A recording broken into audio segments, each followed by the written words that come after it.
भारत की बेटी स्नेहा दुबे की दहाड़ से पाकिस्तान की हेकड़ी गुम। जमशेदपुर में जन्मी स्नेहा दुबे संयुक्त राष्ट्र संघ में हैं भारत की अधिकारी। पुणे से ग्रेजुएशन और जेएनयू से मास्टर्स की डिग्री के बाद उत्तीर्ण की सिविल सेवा परीक्षा। नमस्कार, आजाद सिपाही विशेष में आपका स्वागत है। मैं हूं राकेश सिंह।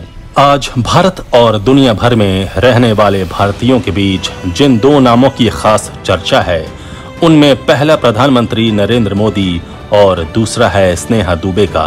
भारतीय विदेश सेवा की ये तेज तर्रार अधिकारी आज 138 करोड़ भारतीयों की आंखों का तारा बन चुकी हैं, क्योंकि इन्होंने संयुक्त राष्ट्र जनरल असेंबली में जिस राजनय गुणों का प्रदर्शन करते हुए पाकिस्तान के आरोपों का न केवल दिलेरी से जवाब दिया, बल्कि अपनी हुंकार से उसकी सारी हेकड़ी गुम कर दी। स्नेहा से पहले सुषमा स्वराज ने भी दुनिया के इस सबसे बड़े कूटनीतिक मंच पर पाकिस्तान को बेपर्दा कर दिया था, लेकिन दोनों में अंतर है कि सुषमा स्वराज विदेश मंत्री थीं और स्नेहा दुबे एक अधिकारी। लेकिन दोनों में समानता यह है कि दोनों ही भारत की बेटी हैं, जिन्हें शक्ति का स्वरूप मानकर पूजा जाता है। स्नेहा दुबे का झारखंड से भी खास नाता है, क्योंकि उनकी पैदाइश जमशेदपुर में हुई। आखिर कौन है स्नेहा दुबे और उन्होंने कैसे पाकिस्तान को अंतर्राष्ट्रीय मंच पर धोया, ये जानना बेहद रोचक है। संयुक्त राष्ट्र में भारतीय विदेश मंत्रालय की फर्स्ट सेक्रेटरी स्नेहा दुबे का जन्म झारखंड के जमशेदपुर में हुआ। वो 212 बैच की आईएफएस अधिकारी हैं। पढ़ाई की बात की जाए तो स्नेहा ने पुणे के फर्ग्यूसन कॉलेज से स्नातक करने के बाद दिल्ली के जवाहरलाल नेहरू विश्वविद्यालय से भूगोल में मास्टर्स की डिग्री ली। अंतर्राष्ट्रीय मुद्दों में दिलचस्पी के चलते उन्होंने जेएनयू में ही स्कूल ऑफ इंटरनेशनल स्टडीज में एमफिल की पढ़ाई पूरी की।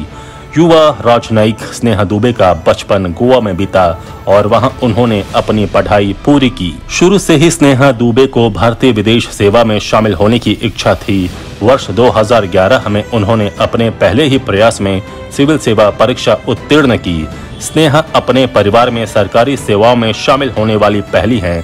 स्नेहा के पिता बहुराष्ट्रीय कंपनी में काम करते हैं, माँ टीचर हैं और भाई बिजनेसमैन हैं। स्नेहा का मानना है कि आईएफएस बनकर उन्हें देश का प्रतिनिधित्व करने का सबसे बेहतरीन मौका मिला है, जो वो हमेशा से करना चाहती थीं।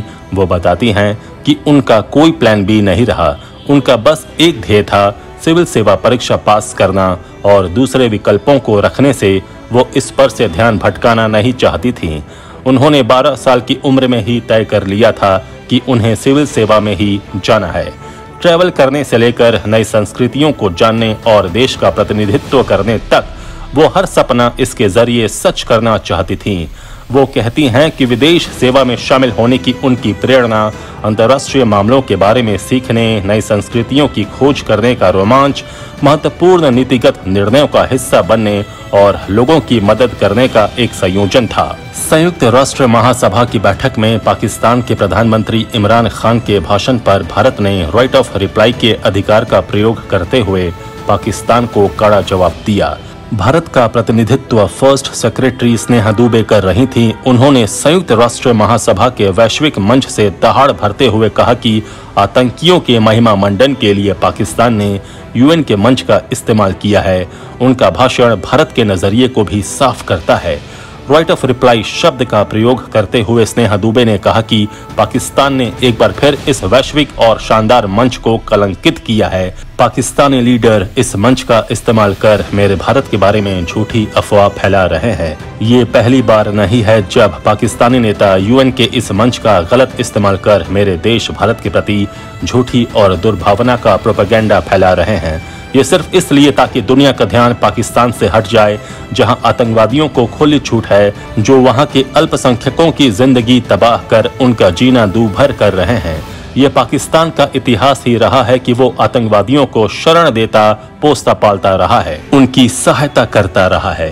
पाकिस्तान वो देश है जो पूरे विश्व में खुलेआम आतंकवादियों को ट्रेनिंग देने, आर्थिक मदद करने और असलहा हथियार प्रदान करने के लिए जाना जाता है। अभी कुछ महीने पहले ही हमने 9/11 की आतंकवादी घटना की 20वीं बरसी मनाई। दुनिया ये कभी नहीं भूल सकती है कि विश्व को दहला देने वाली इस आतंकवादी घटना को किसने अंजाम दिया था। इस घटना को अंजाम देने वाले ओसामा बिन लादेन को पाकिस्तान का आश्रय प्राप्त था।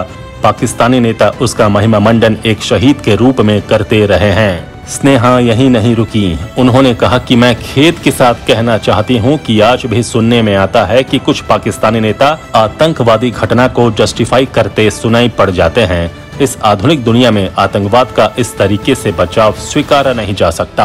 पाकिस्तान को दो टूक जवाब देते हुए भारत की प्रतिनिधि स्नेहा दुबे ने कहा, हम सुनते आ रहे हैं कि पाकिस्तान आतंकवाद का शिकार है, लेकिन ये आग से लड़ने वाले के भेष में आग लगाने वाला देश है। पाकिस्तान आतंकवादियों को इस उम्मीद से पालता है कि वे केवल उसके पड़ोसियों को नुकसान पहुंचाएंगे। पाकिस्तान के लिए बहुलवाद को समझना बहुत मुश्किल है, जो अपने अल्पसंख्यकों को सरकार में उच्च पदों पर नियुक्त की आकांक्षा रखने से रोकता है। संयुक्त राष्ट्र सुरक्षा परिषद द्वारा प्रतिबंधित सर्वाधिक आतंकवादियों को रखने का घटिया रिकॉर्ड पाकिस्तान के पास है और विश्व भर में माना जाता है कि पाकिस्तान आतंकवादियों को खुले तौर पर समर्थन करता है और उन्हें हथियार मुहैया करवाता है।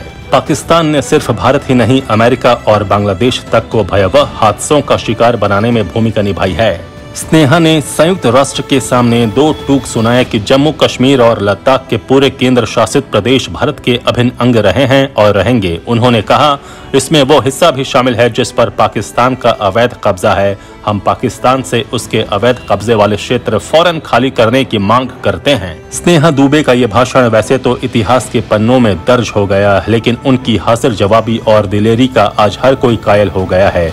राजनयिक की संवेदनशील जिम्मेदारी संभालने वाले पूर्व नौकरशाहों ने भी कहा है कि वैसे तो अंतर्राष्ट्रीय मंचों पर भारत और पाकिस्तान के बीच अक्सर गर्मा गर्मी होती रहती है, लेकिन स्नेहा दुबे ने जिस अंदाज और अल्फाज से पाकिस्तान को जवाब दिया वो कूटनीतिक हलकों में लंबे समय तक याद किया जाएगा।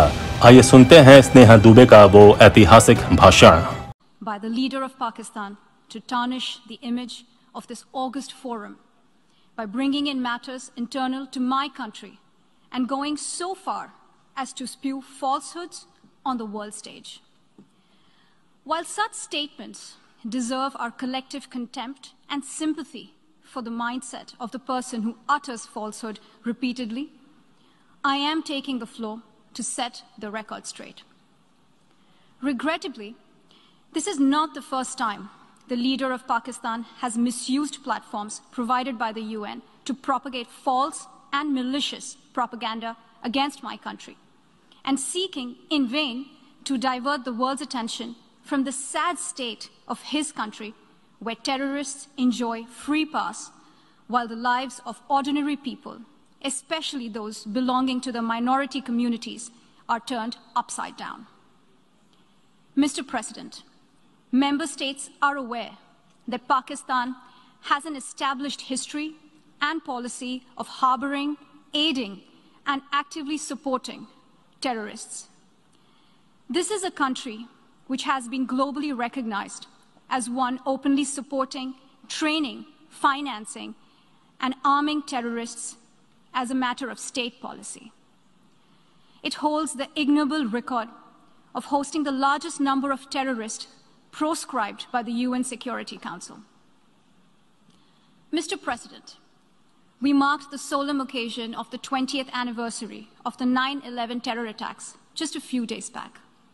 The world has not forgotten that the mastermind behind that dastardly event, Osama bin Laden, got shelter in Pakistan.